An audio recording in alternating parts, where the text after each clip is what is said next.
Shalom.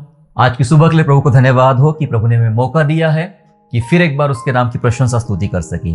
प्रियो, आज सुबह जिस वचन पर हम लोग बात करने जा रहे वो है अपने संबंधों में सुधार कैसे लाए। जी हाँ, अपने संबंधों में सुधार कैसे लाए, how to improve your relationship. इस बात पर आज हम प्रभु के वचन से समझने और सुनने जा रहे हैं।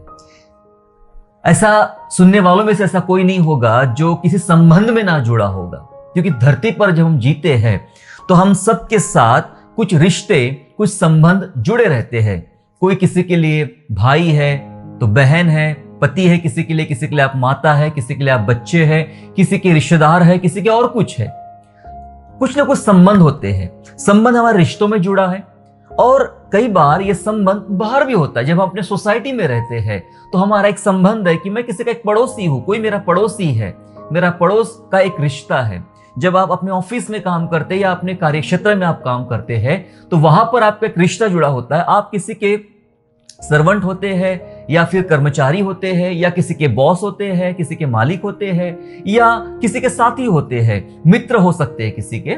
बहुत से रिश्ते, जैसे हम जिस दिन हम पैदा होते हैं उस दिन से हमारे साथ संबंध और रिश्ते जुड़ जाते हैं। हम में से प्रत्येक व्यक्ति संबंधों में जुड़ा हुआ है और ऐसा कोई नहीं इस दुनिया में जो किसी भी संबंध में नहीं जुड़ा हुआ होगा। और इसलिए परमेश्वर ने भी हमारे लिए एक संबंध रखा है और संबंध ये है कि हम परमेश्वर की संतान कहलाए और वो हमारा पिता है। पिता और हम उसकी संतान, हम दोनों का एक संबंध है ना। इस रिश्ते में हम जुड़े हुए हैं और ये रिश्ता प्रभु यीशु मसीह ने जुड़ाया है, प्रभु यीशु मसीह ने बनाया है। इसलिए हम इस परमेश्वर पिता के इस पवित्र वचन के लिए हम धन्यवाद करते हैं मेरे प्यारों। लेकिन कई बार आपने ये भी महसूस किया होगा, ये भी देखा होगा कि रिश्तों में कई बार खटास भी आ जाती है। संबंधों में खटास आना, संबंधों में बुराई निर्माण होना, संबंधों में प्रॉब्लम खड़ा होना, फिर चाहे ऑफिस में हो, फैमिली में हो, सोसाइटी में हो, कहीं पर भी हो, जो रिश्ते, जो संबंधों में हम चलते रहते हैं, कहीं ना कहीं इन संबंधों में प्रॉब्लम और समस्या आ जाती है। और कभी कभी इतनी समस्या हो जाती है कि मनुष्य उसमें से बाहर निकलने के लिए बहुत मुश्किल हो जाता है उसके लिए। कई सारे लोग डिप्रेशन में चले जाते हैं, कई लोग चिंतित हो जाते हैं, परेशान हो जाते हैं, कंगाल हो जाते हैं और बहुत सी विपत्तियां और बहुत सी बीमारियों से ग्रसित भी हो जाते हैं। क्योंकि संबंधों में जब प्रॉब्लम आ जाती है तो प्रॉब्लम आपके व्यक्तिगत जीवन में, आपके भौतिक जीवन में भी उसकी समस्या आपको दिखाई पड़ती है। इसलिए आज जो विषय हमने चुना है वो यही है कि अपने संबंधों में सुधार कैसे लाए। इस विषय पर आज हम प्रभु के वचन समझेंगे और वचन जब समझने जा रहे तो सिर्फ एक पत्री में से पढ़ेंगे, एक लेटर, वो है याकूब की पत्री। जी हां, जेम्स की पत्री से, जेम्स के लेटर से, याकूब की पत्री से ही हम आज अध्ययन करेंगे। अब याकूब की जब बात निकली है तो याकूब, बता दो, याकूब जो था प्रभु यीशु मसीह का भाई था, फैमिली मेंबर था। एक समय याकूब के साथ ऐसा था कि याकूब प्रभु यीशु मसीह पर विश्वास नहीं करता था, उसको प्रभु या मुक्तिदाता के रूप में नहीं मानता था। कई बार तो बाइबल में ऐसे वर्णन है कि ये जो भाई है ये ठट्टा उड़ाते थे, प्रभु यीशु मसीह की मजाक उड़ाते थे, उस पर विश्वास नहीं करते थे। लेकिन बाइबल में बताती कि एक समय ऐसा भी आया कि याकूब का जीवन बदल गया, याकूब की जिंदगी बदल गई और उसने परमेश्वर को अपना उद्धारकर्ता माना, प्रभु को अपना उद्धारकर्ता माना और उसके लिए चेला बन के, शिष्य बन के जीवन जीना उसने आरंभ कर दिया। और उसके बाद ये जो पत्री लिखी जाती है, इस पत्री में तो बहुत सारे विषय है और बहुत अद्भुत विषय है। एक विषय नहीं है, बहुत सारे अद्भुत विषय है। और उन तमाम विषयों में से जब भी आप बाइबल पढ़ते हो, हर बार अलग अलग नजरिए से पढ़ने का प्रयास कर। जब भी आप बाइबल पढ़े या कोई भी पत्री पढ़े, परमेश्वर आपसे हर बार अलग अलग रूप से बात करेगा, है ना। जैसे हम लोग घर में होते हैं तो हमारा एक साधा चश्मा होता है, पढ़ाई करने के लिए अलग चश्मा होता है, धूप में जाना है तो सन ग्लासेस होते हैं, या और कहीं जाना तो वो टाइप के चश्मे होते हैं, रात के चश्मे अलग होते हैं, है ना। सो ये अलग अलग चश्मे लगाते हैं हम लोग। वैसे ही जब हम परमेश्वर का वचन पढ़े तो अलग अलग नजरिए से परमेश्वर के वचन को समझने की हमें आवश्यकता है और हम जानेंगे कि परमेश्वर हमसे कैसे बात करता है। याकूब की पत्री में से हम कुछ बातों को सीखने जाएंगे कि अपने संबंधों में सुधार कैसे लाए। जी हां, अपने संबंधों में सुधार लाने के लिए आज मैं कम से कम 7 बातें आपके सामने रखना चाहता हूं। 7 मुख्य बातें मैं आपके सम्मुख रखना चाहता हूं और ये सारी की सारी बातें याकूब की पत्री में लिखी गई है। जी हाँ, जेम्स के लेटर में ये सारी बातें लिखी गई है और इन्हीं बातों पर आज हम प्रभु के वचन से मनन करने जा रहे हैं। 7 बातों को हम समझेंगे। सबसे पहली बात कि अपने संबंधों में सुधार कैसे लाए। जी हाँ, अपने संबंधों में सुधार कैसे लाए, और उसके लिए सबसे पहली बात हम जान रहे प्रभु के वचन में से, और पहली बात यह है कि हर बात पे सुनिएगा। हो सकता है कि आपका रिश्ता, आपके पति पत्नी का रिश्ता हो, पारिवारिक रिश्ता हो, सामाजिक रिश्ता हो, बाहर का रिश्ता हो, कोई सा भी रिश्ता हो, जी हाँ, लेकिन अब रिश्ते के भीतर की बात हो रही है। हर बात पे बोलने के प्रलोभन से बचे। सबसे पहली बात, हर बात पे बोलने का जो प्रलोभन आता है, प्रलोभन लालच, बोलने का भी एक प्रलोभन होता है, बोलने का भी एक लालच होता है ना। बस बोलते रहना है, बोलते रहना है, बोलते, हर बात पे बोलना है, हर बात पे जवाब देना है, हर बात पे सवाल करना है, हर बात पे अपनी राय देना है, बस बोलते रहना है, बोलते रहना है, बोलते रहना है। क्या आप कभी जानते हो कि हर बात के बोलने से, हर बात पे या हर बात पे आपको बोलना ही है, उसके बोलने से आपके संबंधों में प्रॉब्लम आ सकती है, आपके रिश्तों में खटास आ सकती है, आपके जीवन में, आपके रिश्तेदारियों वाले जीवन में समस्या आ सकती है। हर बात पे बोलना क्या सचमुच जरूरी है? हर बात पे बोलना, हर बात पे अपनी राय देना जरूरी है? आइए वचन से पढ़ेंगे। हमने पहले कहा याकूब की पत्री से पढ़ेंगे, पहला अध्याय निकाल ले हम लोग। पहला अध्याय उसका 19वां पद पढ़ेंगे पहले, और उसके बाद 26 चैप्टर 1 एंड वर्स 19 देन 26। 19 में ऐसा लिखा है, हे प्रिय भाइयों, यह बात तुम जानते हो, इसलिए हर एक मनुष्य को सुनने के लिए तत्पर, बोलने में धीरा और क्रोध में धीमा हो।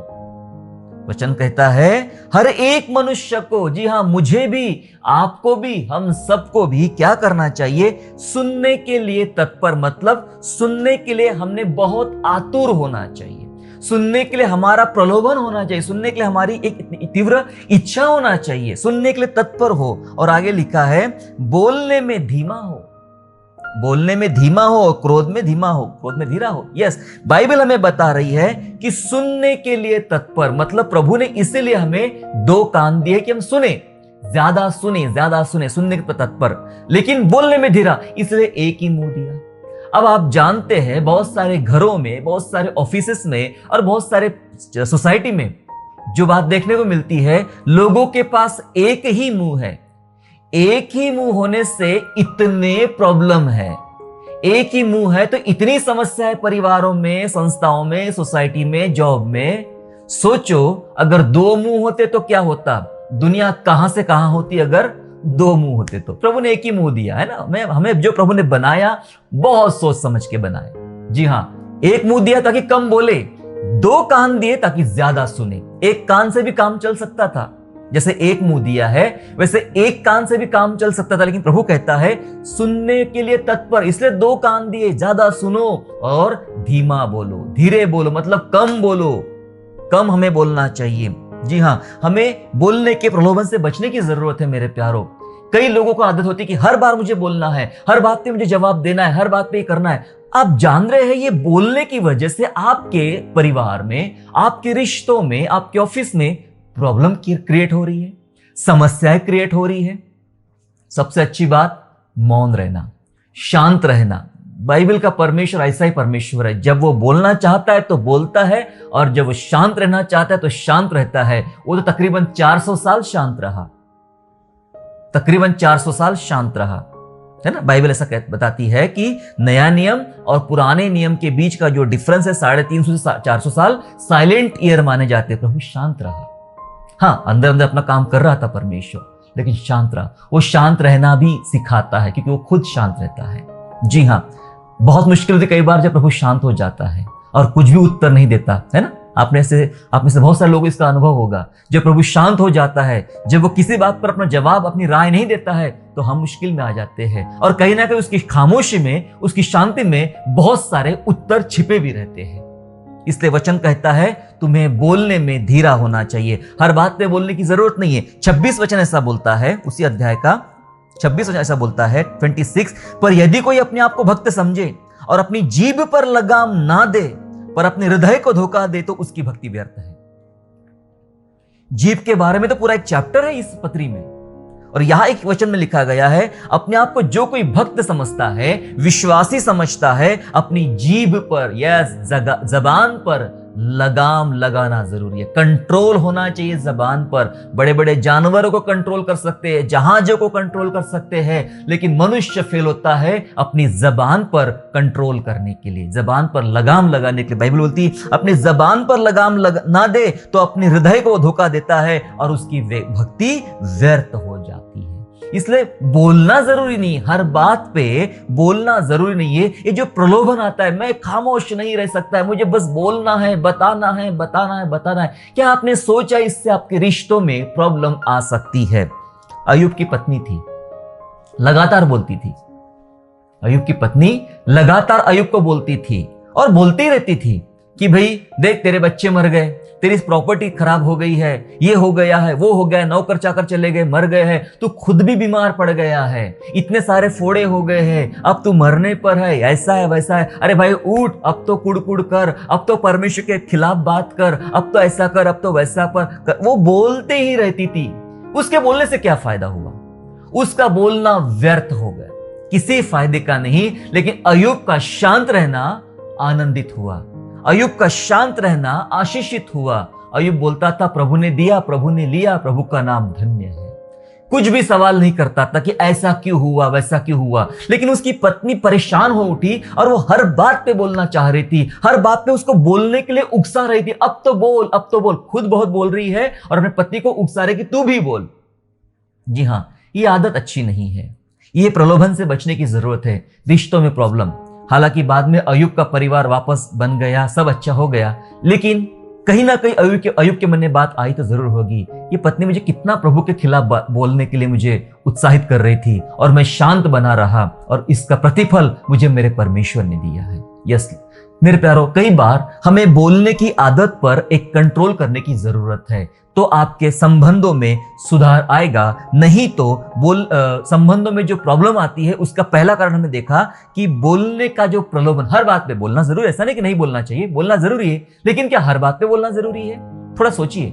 हर बात पे अपनी राय देना जरूरी है? हर बात पे आपका जबान देना जरूरी है? नहीं, हमें धीरा होना चाहिए, बोलने में धीमा होना चाहिए। हमने ज्यादा ना बोले, कम बोले, लेकिन ज्यादा सुने। यस, दूसरी बात, अपने संबंधों में सुधार कैसे लाए, दूसरी बात समझेंगे। दूसरी बात बाइबल बता रही है हमें, गुस्से पर काबू रखें। अपने क्रोध पर, अपने गुस्से पर काबू रखें। मैं एक बात नोटिस करता हूं कि बहुत सारे लोग अपने गुस्से पर नियंत्रण नहीं कर सकते हैं।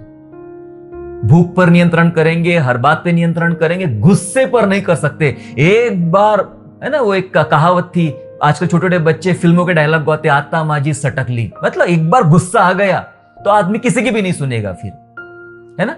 एक बार गुस्सा आ गया तो आदमी किसी की भी नहीं सुनेगा फिर। इतना गुस्सा। कभी आप जेल में जाकर किसी अपराधी से मिलकर देखिए, उनसे विजिट कीजिए, जिन्होंने हत्याएं की, जिन्होंने चोरी की या दुष्कर्म के जो भी बुरे काम किए हैं। बहुत सारे लोग आपको पछतावे के आंसुओं के साथ मिलेंगे। वो कहते हैं, मुझे इतना गुस्सा चढ़ा उस समय, 2 मिनट का गुस्सा था, इतना गुस्सा चढ़ा, मैंने बस वहां पर एक कुल्हाड़ी रखी थी, वो उठाई और अपने पिता पर मैंने वार किया। मेरा पिता मर गया और मैं आजीवन कारावास के लिए जेल में आ गया। वो 2 मिनट का गुस्सा मुझे चढ़ा था और मैंने मेरे पिता की मृत्यु कर दी, मतलब हत्या कर दी।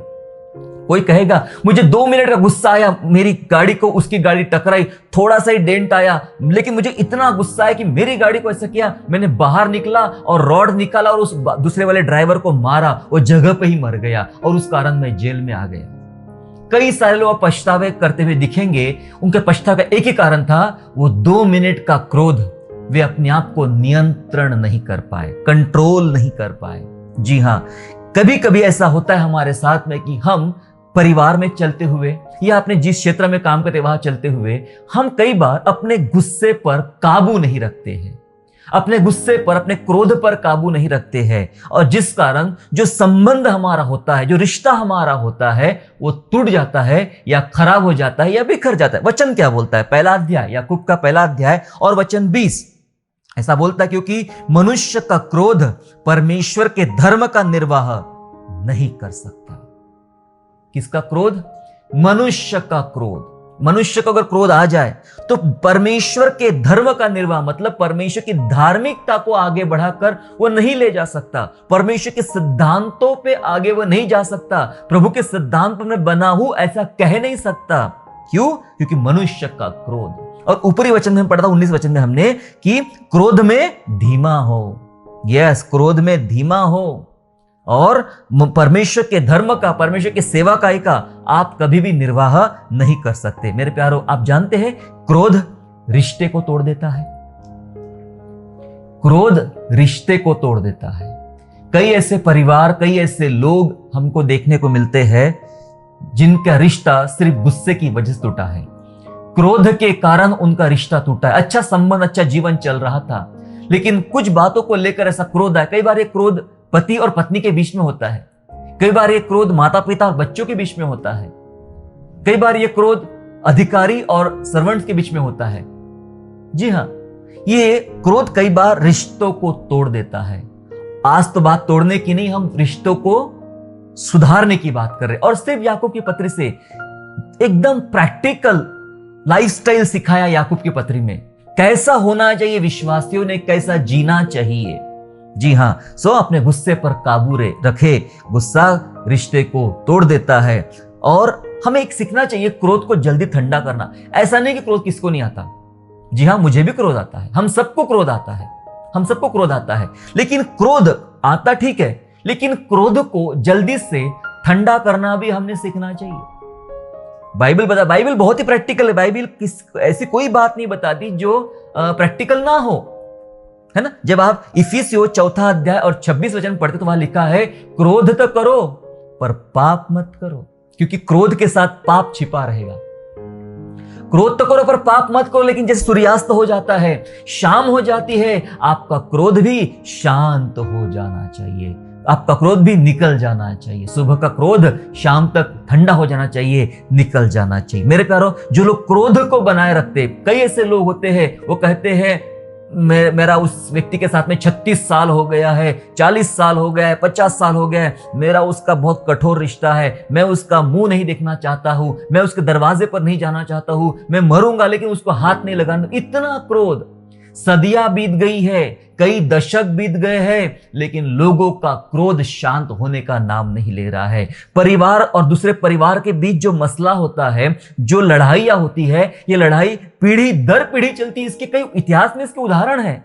इतिहास में उसके उदाहरण है कि लोगों ने पीढ़ी दर पीढ़ी अपने क्रोध को बरकरार रखा। पीढ़ी दर पीढ़ी, पहले पिताजी किया करते थे क्रोध, फिर वो उसके बच्चे करने लगे, फिर उसके बच्चे करने लगे, फिर उसके बच्चे करने लगे। पीढ़ी दर पीढ़ी क्रोध चलते हैं मेरे प्यारों। बाइबल सिखा रही है पीढ़ी दर पीढ़ी पालने वाली चीज नहीं है। सुबह करो तो शाम को क्रोध ठंडा भी हो जाना चाहिए। अपने क्रोध पर, अपने गुस्से पर हमने काबू रखना सीखना चाहिए, क्योंकि क्रोध रिश्ते को तोड़ देता है। याकूब की पत्री हमें सिखा रही मेरे प्यारों, कैसे अपने संबंधों में सुधार लाए। प्रैक्टिकल चीज सिखा रही बाइबल हमें कि अपने गुस्से पर भी हमें काबू करना आना चाहिए। यस, कंट्रोल करना सीखे, रिश्ता जुड़ा रहेगा। यस, तीसरी बात हम जानेंगे जल्दी से बाइबल में से, और तीसरी बात यह है, भेदभाव और पक्षपात ना करें। भेदभाव और पक्षपात ना करें। जी हां, भेदभाव करना और पक्षपात करना। क्या आप जानते हैं ये भी एक ऐसी बात है जिससे आपका संबंध खराब हो सकता है, आपका संबंध, आपका रिश्ता टूट सकता है।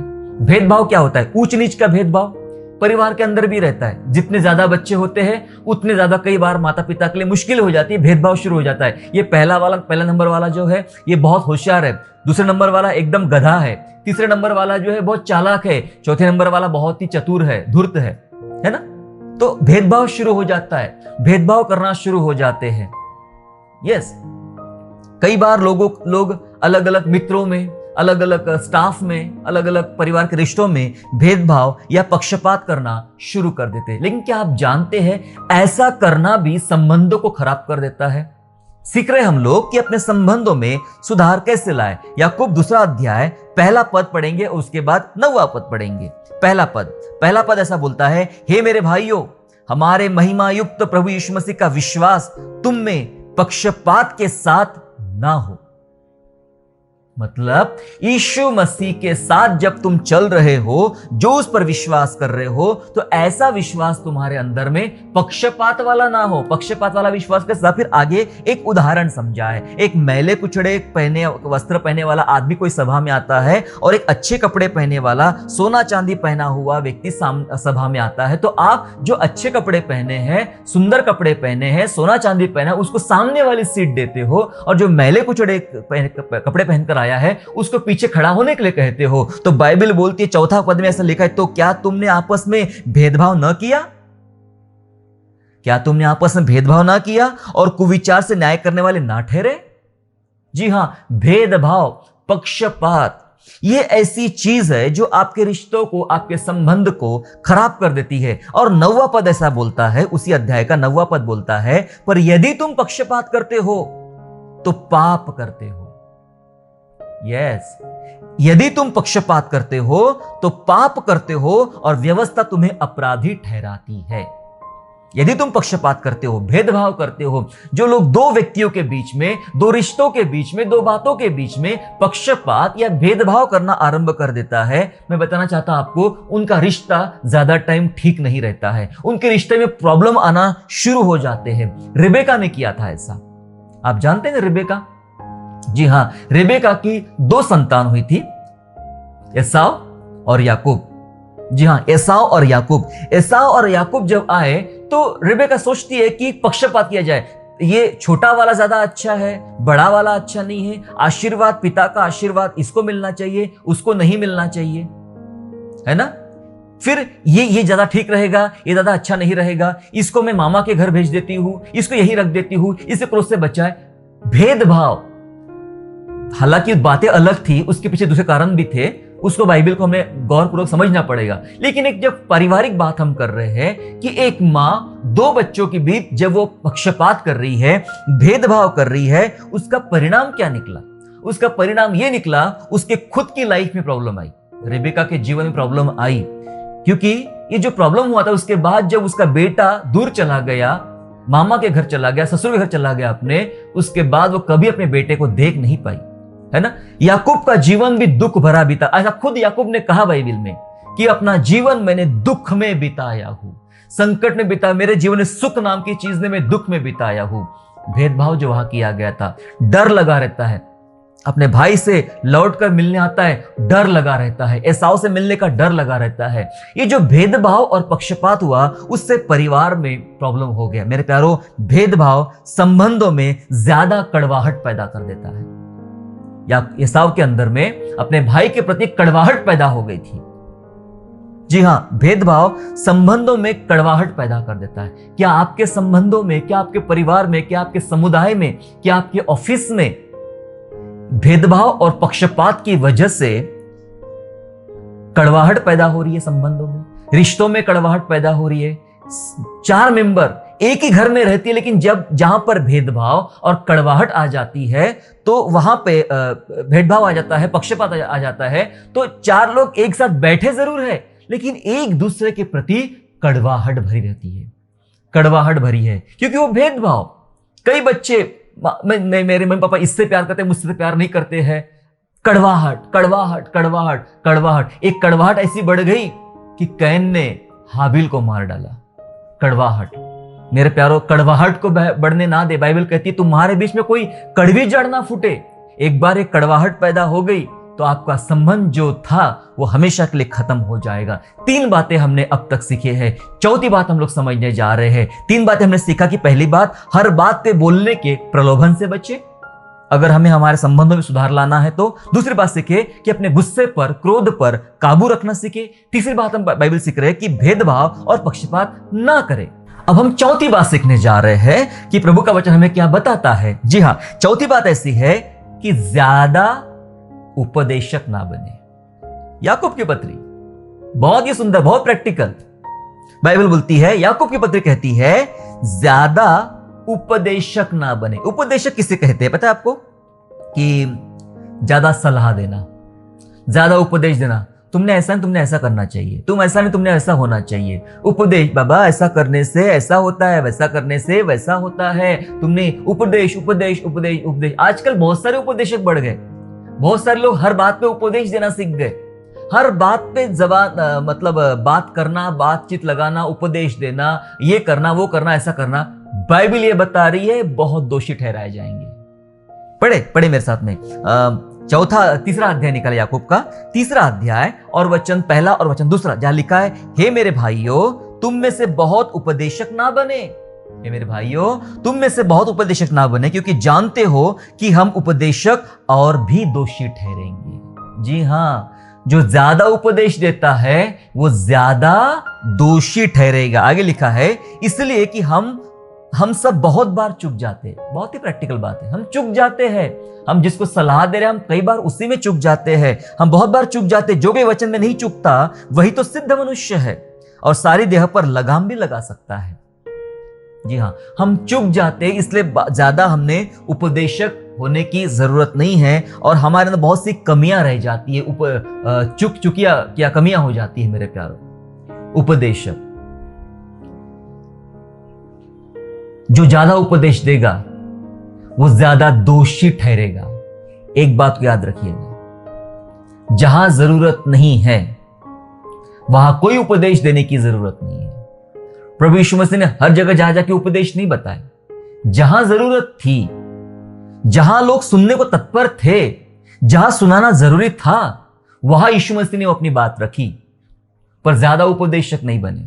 आजकल ऐसी बातें ज्यादा आ रही है, वचनों से ध्यान हटकर लोगों का ध्यान बहुत सारी बातों पर जा रहा है, बहुत सारी बातों पर कि आपने ये चश्मा पहनना चाहिए कि चश्मा नहीं पहनना चाहिए, आपने कैसे कपड़े पहनना चाहिए, आपने कैसे बाल रखना चाहिए, आपने कैसे जूते पहनना चाहिए, ये ऐसा है, ये वैसा है। भाई वचन वाली कोई बात नहीं है, वचन वाली कोई बात नहीं है। और कई बार पता चलता है कि जो आदमी बता रहा है, ये सब बातें कर रहा है, वो खुद एक बहुत अच्छे फैशन करता है, बहुत ही अच्छा फैशन में जीवन जीता है। कई बार लोग इस व्यर्थ बातों पर ज्यादा उपदेश देना चाहते हैं। मुझे कोई एक बार पढ़ा रहे थे और मैं बाइबल कक्षा में था तो बता रहे थे कि भाई दवाइयां नहीं खाना चाहिए, दवाइयां नहीं खाना चाहिए, दवाइयां नहीं खाना चाहिए, दवाइयां खाना अपराध होता है, हमने विश्वास करना चाहिए यीशु चंगा करता है। मैंने कहा ठीक है सर, ठीक है, आपने सही बताया। एक काम कीजिए, ये जो आपने चश्मा लगा के रखा है ना, ये उतारो, मुझे बहुत डिस्टर्ब कर रहा है चश्मा, और फिर पढ़ाओ। ये चश्मा निकालो और फिर पढ़ाओ। तो भाई साहब ने जवाब दिया, अरे बेटा अगर मैं ये चश्मा निकाल के रख दूं तो मैं पढ़ नहीं पाऊंगा, बाइबल नहीं पढ़ पाऊंगा, मैं जो मैंने लिख कर लाया नोट्स मैं पढ़ नहीं पाऊंगा, तो मुझे चश्मा लगाना बहुत जरूरी है। मैंने कहा नहीं, आप चश्मा उतारो, इतना मोटा चश्मा है आपका कि मुझे बहुत डिस्टर्ब हो रहा है, मैं नहीं देख पा रहा आपको, मैं नहीं समझ पा रहा आपको, आप चश्मा उतारो फिर बात करो। वो मुझे कहते नहीं, मैं नहीं पढ़ पाऊंगा बाइबल में, चश्मा लगाना जरूरी है। फिर मैंने कहा तो सर ये चश्मा क्या चीज है? चश्मा एक दवा हुई ना आपकी आंखों की, चश्मा आपकी आंखों की दवा है और आप पढ़ा रहे हो कि दवाइयां ना ले। कुछ तो गड़बड़ है ना? कुछ तो गड़बड़ है। कभी कभी लोग बताते बहुत कुछ है लेकिन खुद ही वही काम करते हैं। इसलिए मैं व्यर्थ बातों पर उपदेश करने की कोई जरूरत नहीं है। मैं आपको एक बात बताना चाहता हूं, जो कोई परमेश्वर को जान लेता है, प्रभु यीशु मसीह को समझ लेता है, वचनों पर मनन करता है, वचन को जान लेता है, मैं आपको बता देना चाहता हूं उसे किसी सलाह की जरूरत नहीं पड़ेगी कि तूने कैसे कपड़े पहनना चाहिए और कैसे जूते पहनना चाहिए, कैसे बाल रखना चाहिए, कैसे बोलना चाहिए, क्योंकि वचन अपने आप में इतना प्रभावशाली है। क्यों लिखा वचन? क्यों लिखा? तीमुथियुस की पत्री में लिखा है, समझाने, सुधारने और धर्म की शिक्षा के लिए लाभदायक है। ये वचन से ही सब आदमी समझ जाता है, ज्यादा कुछ करने की जरूरत नहीं है मेरे प्यारों। इसलिए लोगों को बाइबल आधारित बनाइए। कोई उपदेश की बात करता है, मैं ये करूं क्या, मैं वो करूं क्या, लोग सवाल करते, मैं कई बार बोलता आप ये अध्याय पढ़ लीजिए, आप वो पत्री पढ़ लीजिए, आपको जवाब उसमें मिल जाए। मैं बचना चाहता हूं कि मैं सामने से कोई जवाब ना दूं, मैं सामने से कोई उपदेश ना दूं और मैं उस व्यक्ति को बाइबल आधारित कर दूं और मैं कह दूं भाई एक काम करो, आप ये पत्री पढ़ लो, उसमें आपके सवालों का जवाब आपको बराबर मिल जाएगा, प्रार्थना पूर्वक पढ़ो तो आपको जवाब मिल जाएगा। मुझे बचने की आवश्यकता, कहीं ऐसा ना हो कि मैं भी ज्यादा दोषी ठहर जाऊं। हम उपदेशक ज्यादा दोषी ठहरेंगे, इसलिए लोगों को बाइबल आधारित बनाएं। और एक बात बताओ, हर रिश्ता उपदेश सहन नहीं करता है। हर रिश्ता उपदेश सहन नहीं करता है। कई लोगों को पसंद नहीं आता कि कोई मुझे सिर्फ समझाए, पसंद नहीं आता है। कई लोग सोचते हैं कि मैं अपने अपने तरीके से अपना जीवन जीना चाहता हूं। ठीक है, जियो, लेकिन बाइबल लेकर जाओ। मुझे मत लेकर जा, बाइबल लेकर जा, क्योंकि बाइबल तेरे साथ रहेगी, वो तुझे समझाएगी, सुधारेगी और धर्म की शिक्षा देगी, तब तू सिद्ध बन जाएगा। जी हां, हमें हमारे रिश्तों में ज्यादा उपदेशक बनने की जरूरत नहीं है, क्योंकि हर रिश्ता उपदेश सहन नहीं करता है। इसलिए हमें ज्यादा प्रार्थना करना चाहिए, ज्यादा वचनों की बात करना चाहिए। कई बार हमें सादी बातें बोलने से ज्यादा जरूरी है कि हम बाइबल अध्ययन करें। जिस किसी परिवारों में समस्याएं चलती है, प्रॉब्लम चलती इस प्रकार की, मैं एक सलाह देना चाहता हूं। हालांकि सही आपके लिए सही रहेगा, गलत रहेगा मुझे नहीं पता, पर ऐसा करना चाहिए। हमने सब ने बैठ के बाइबल स्टडी करना चाहिए। रोज एक चैप्टर निकाल लेना चाहिए, और एक चैप्टर के ऊपर अगर घर में 4 सदस्य है, चारों ने बैठ के बाइबल स्टडी करना चाहिए, चारों ने अपने अपने विचार रखना चाहिए, और उसके बाद प्रार्थना करना चाहिए। ऐसा रोज की आदत डाल दीजिए। मैं आपको बताना चाहता हूं, बहुत सारे सवालों के उत्तर अपने आप सबको मिल जाएंगे, और किसी को कोई उपदेश देने की जरूरत नहीं पड़ेगी, और कोई उपदेश बुरा भी नहीं लगेगा, क्योंकि उत्तर बाइबल स्टडी के अंदर में रहेगा। बाइबल से बाहर कुछ भी नहीं है मेरे प्यारों। हम तो सिर्फ याकूब की पत्री में से एक पर्टिकुलर विषय पर बात कर रहे हैं, इसलिए ज्यादा उपदेशक ना बने। चौथी बात हमने पढ़ा। पांचवी बात समझने जा रहे हैं हम लोग। पांचवी बात क्या करना चाहिए? जी हां, पांचवी बात करना चाहिए, किसी से भी बुरा बोलना बंद करें। जी हां, किसी से भी बुरा बोलना बंद करें। क्या करना चाहिए? दरअसल कई बार हम क्या करते हैं, हमें ऐसा लगता है कि ये सही होगा, वो सही होगा, ऐसा करना सही होगा, वैसा करना सही होगा, पर ऐसा नहीं है। वैसे निकालेंगे याकूब की पत्री 4 अध्याय, याकूब की पत्री 4 अध्याय निकाल ले, और हम पढ़ेंगे वचन 11 और वचन 12। जी हाँ, 11-12 पढ़ता आपके लिए। मैं लिखा है, हे भाइयों, एक दूसरे की बदनामी ना करो।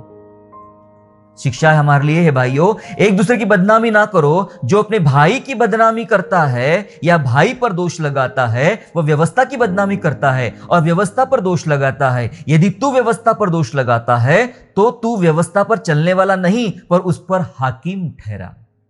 ना, हाकिम मतलब न्यायाधीश ठहरा। आगे, व्यवस्था देने वाला और हाकिम तो एक ही है, जिसे बचाने और नाश करने की सामर्थ्य है। तू कौन है जो अपने पड़ोसी पर दोष लगाता है?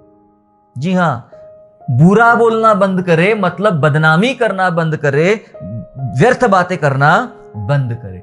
एक बात बताओ, कोई भी व्यक्ति 100% बुरा नहीं होता है, और कोई भी व्यक्ति 100% अच्छा भी नहीं होता है। समझे? 100% कोई व्यक्ति बुरा नहीं होता है, और 100% कोई व्यक्ति अच्छा भी नहीं होता है। कुछ कमियां इसमें भी है, तो कुछ अच्छाइयां उसमें भी होती है। इसलिए हमने एक बात पे ध्यान देना चाहिए कि हमने किसी से भी बुरा बोलना, बदनामी करना, व्यर्थ बातें करना या दोष लगाना हमने बंद करना चाहिए। ऐसा नहीं करना चाहिए। हमें कोई अधिकार नहीं, बाइबल तो बात कर रही है, तुझे कोई अधिकार नहीं है, तुझे कोई अधिकार नहीं है, क्योंकि लिखा है यहां पे, अगर तू व्यवस्था पर दोष लगाता तो व्यवस्था पर चलने वाला नहीं है, पर उस पर हाकिम ठहरा। अगर तू दोष लगा तो हाकिम माने, न्यायाधीश ठहरा तो उसके ऊपर में, और व्यवस्था देने वाला और हाकिम एक ही है, वो परमेश्वर है। पर तू कौन है जो तू अपने पड़ोसी पर दोष लगाता है? यीशु मसीह ने सुसमाचार में मना किया, पहले अपनी आंख का लट्ठा निकाल, तब तो अपने भाई की आंख का लट्ठा निकाल पाएगा। दोष मत लगाओ ताकि तुम पर भी दोष लगाया जाए। हमें दोष लगाने का अधिकार दिया ही नहीं। हम कई बार दोष लगाने के लिए बहुत आगे बढ़ते हैं, और कभी कभी एक ऐसा अपने आप को एक ऐसा बना देते हैं कि मैं सही हूं और बाकी सब गलत है, और ऐसा लगता है कि मुझे अधिकार मिला है, मैं सभी को दोषी ठहरा दूं। ये गलत है, वो गलत है, वो गलत है, वो गलत है, वो गलत है, सब गलत है, सब गलत है। जब मैं उंगली दिखाते किसी को, मैं हमेशा सिखाता हूं किसी को भी, ये उंगली दिखाते, तू गलत है, मैं आपको ऐसे दिखाऊंगा, तू गलत है, तो सामने वाला दिखा रहे तू गलत है।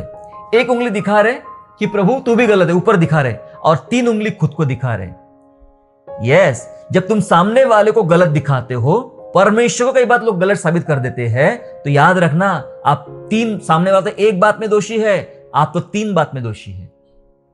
अपनी आंख का लट्ठा निकाल, तब अपनी भाई की आंख का लट्ठा निकाल पाएगा। ऐसा करने का अधिकार किसने दिया हमें? हमें सोचना है कि जिस व्यक्ति की बात कर रहे हैं वो 100% बुरा नहीं हो सकता है। कुछ अच्छाई होंगी, या किसी बारे में अच्छी बात कर रहे हैं तो जरूरी नहीं कि वो 100% अच्छा है, कुछ कमियां भी उसके अंदर है ना। बहुत कमियां, हमारे अंदर बहुत सारी कमियां होती है, मेरे अंदर बहुत सी कमियां हैं, होती है, हमें याद रखने की जरूरत है। इसलिए किससे भी बुरा बोलना बंद करें, बदनामी करना या दोष लगाना हमने बंद करना चाहिए। ऐसा करने से हम रिश्तों में शत्रु बढ़ाते हैं। अगर हम ऐसा करते, यदि हम ऐसा करते हैं तो हम हमारे संबंधों में, हमारे रिश्तों में हम अपने दुश्मनों को बढ़ाते हैं, शत्रु बढ़ाते हैं। जी हाँ, जब हम किसी पर दोष लगाना शुरू करते हैं, बदनामी करना शुरू करते हैं, बुरा बोलना शुरू कर देते हैं, इसका मतलब आप अपने लिए एक नए नए दुश्मन खड़े कर रहे हो। आपका संबंध तो खराब हो ही रहा है, लेकिन शायद आपका फ्यूचर भी खराब हो रहा है, क्योंकि आपने अपने लिए शत्रु खड़े किए, और शत्रु हमेशा गिराना चाहेगा आपको। हमें कोई शत्रु नहीं खड़ा करना चाहिए। हमें दरअसल संसार में सबको अपने मित्र बनाते हुए चलना चाहिए, सबको अपने दोस्त बनाते हुए चलना चाहिए। अपराधी को उससे जता दो कि तूने ये पाप किया है, आना चाहता ठीक है, वरना बाय बाय। हम किसी के साथ किसी पर कोई दुश्मनी ना मोल ले, हम सबसे प्यार करें।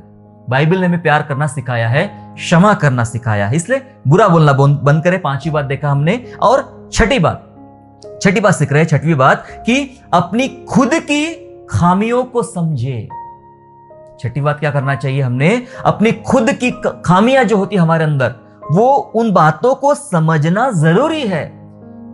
अक्सर हमें दूसरों की खामियां दिखती है, अपनी खामियां नहीं दिखती है, और वो एक बड़ा कारण है आपके संबंधों में प्रॉब्लम का, आपके संबंधों में समस्याओं का। हमें हमारी कमियां कभी भी नहीं दिखाई पड़ती है कि मैं गलत था।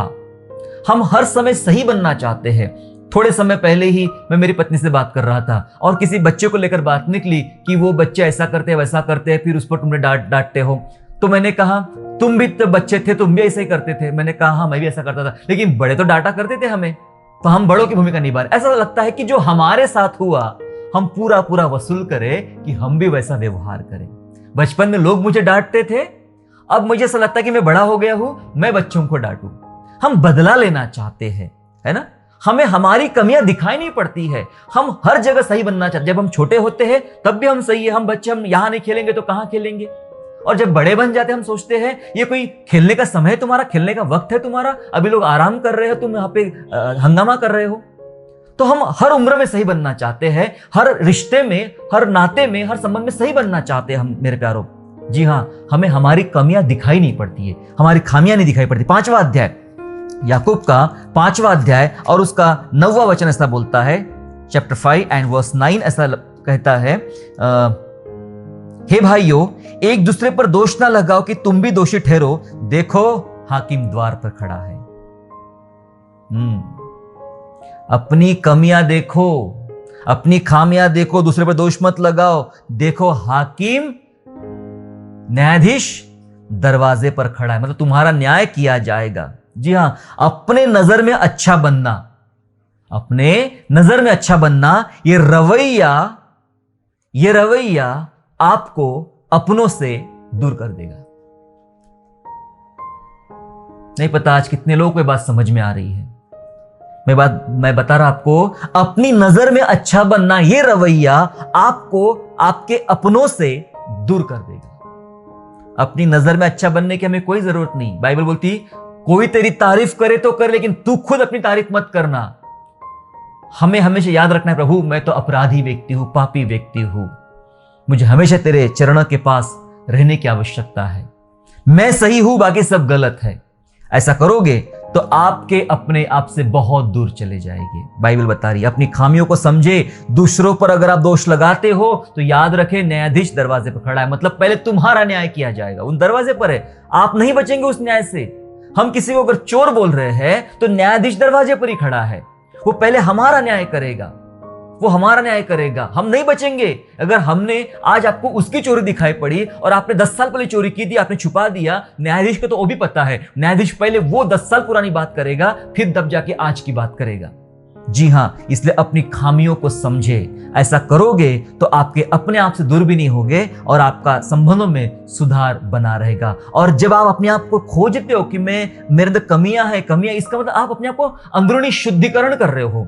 पवित्र आत्मा आपको मदद करेगा, आत्मिक रूप से आप अपने आप को शुद्ध कर रहे हो, अंदर से पवित्र कर रहे हो। जी हाँ, इसलिए छठी बात हमने सीखा कि अपने खुद की खामियों को समझे, और सातवीं और अंतिम बात हम समझने जा रहे हैं, अपने मित्रों के आगे अपने कमियों को मानना सीखे। वो मित्र कोई भी हो सकता है, आपका घर का सदस्य भी हो सकता है, आपकी पत्नी भी हो सकती है, आपका पति भी हो सकता है, आपके माता पिता भी हो सकते हैं, और आपके बच्चे भी हो सकते हैं, आपके बॉस भी हो सकते हैं, आपके सर्वेंट्स भी हो सकते हैं। मसीह आदमी के लिए सारी बातें समानता की है। जी हाँ, अपने मित्रों के आगे, अपने लोगों के आगे अपनी गलतियों को या अपनी कमियों को मानना सीखे। याकूब 5वां अध्याय और 16 वचन ऐसा कहता है, 16 वचन में ऐसा लिखा है, इसलिए तुम आपस में एक दूसरे के सामने अपने अपने पापों को मान लो और एक दूसरे के लिए प्रार्थना करो, जिससे चंगे हो जाओ। धर्मी जन की प्रार्थना के प्रभाव से बहुत कुछ हो सकता है। बाइबल बोलती है तुम आपस में एक दूसरे के सामने अपने अपने पापों को मान लो। मानना जरूरी है। पता है क्या होगा? पापों को मानना संबंधों में सुधार लाता है। कई लोग बहुत लंबे समय से बात नहीं कर रहे हैं, लंबे समय से मुश्किलों में है, लंबे समय से तकरार चल रही है।